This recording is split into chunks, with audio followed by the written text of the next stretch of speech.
Welcome to the Shantae Nicole podcast. I'm going to volunteer some information. Time does not heal wounds. Doing the work heals wounds. You could have been friends with somebody before, stop talking to them for a while, think you're going to catch up.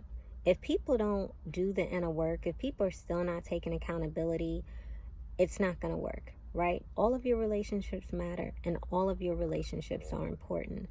And so I am very mindful of people who do not take accountability. I'm very mindful of people who act like spoiled brats or entitled. Like, as a woman, can I tell you a true story? So there's this person I used to work with years ago, and I understand it's your family, it's your friends, and especially when you're a woman, people tell you how amazing you are and you're a princess and you're great. And it's your family's friends and jobs and some of your coworkers. I mean, that's just what they do. I'm guilty of it as well. However, the purpose of therapy is to check your ego, is to understand, hey, you're not perfect, you're not 10 out of 10, you know how to take constructive criticism, you know how to take accountability, etc., etc. Well, there's this girl that I used to work with. Now, I don't drink, right? I'm always the designated driver. So we go out, happy hour, and she would get drunk, and then she would just start bringing up like old stuff, right? And so everybody would look at her crazy because we're like, oh my God, she's embarrassing us. We're like, this girl is crazy. Now she's drunk. I'm sober because I'm always a designated driver. And they probably had like one drink, right? It's happy hour. And so she was single, right? And I'm making this video, and I hope and pray it's a blessing to you, is that men are not the only ones who suffer in these relationships. Women who have to deal with these type of women are also experiencing similar situations. The difference is that sex for a man is a need, sex for a woman is a want. So because we're women and we're just co-workers, right? Like, we really don't have to deal with her like that. We're going to say hi and bye. We work in different departments, and it's that 6-degree separation. So there might be like one girl who, plans stuff and gets everybody together. And so you know how to play nice in a sandbox. You go, have fun, and keep it moving.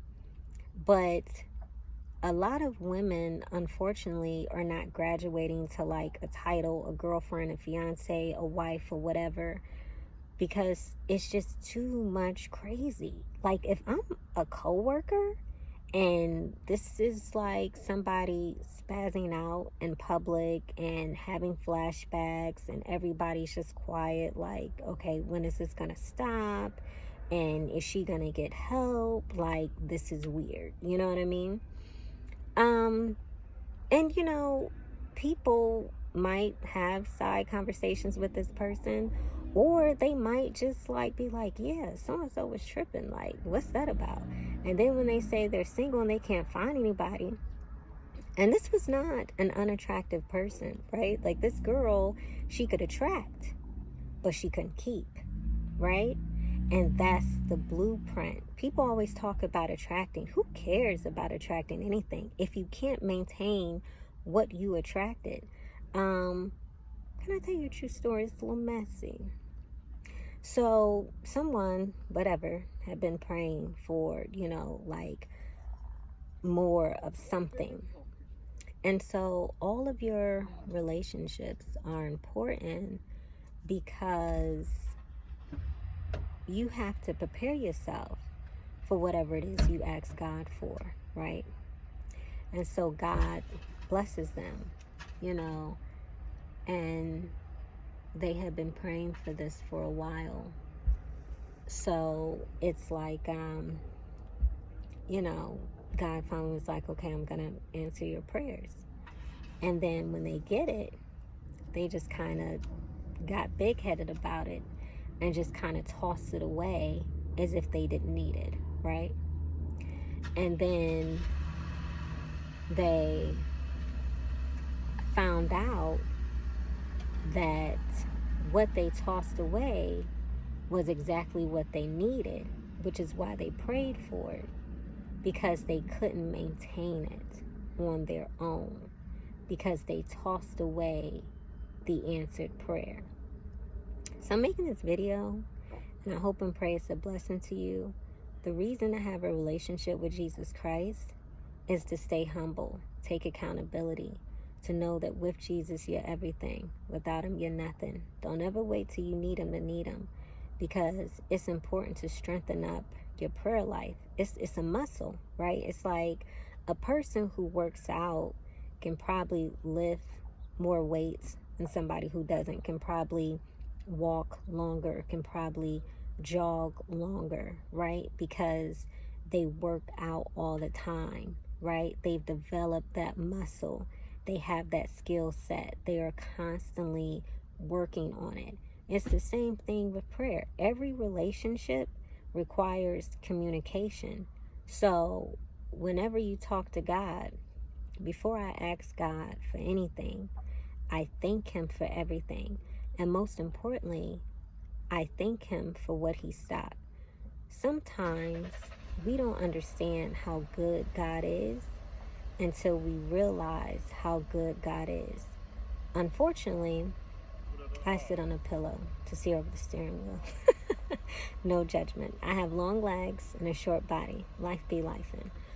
So that's why I appear tall, but I'm only like 5'4", 105 pounds, right? So I hit like this bump. Boom. My tire explodes. And I'm like shaken up because I was probably doing like 5 miles an hour.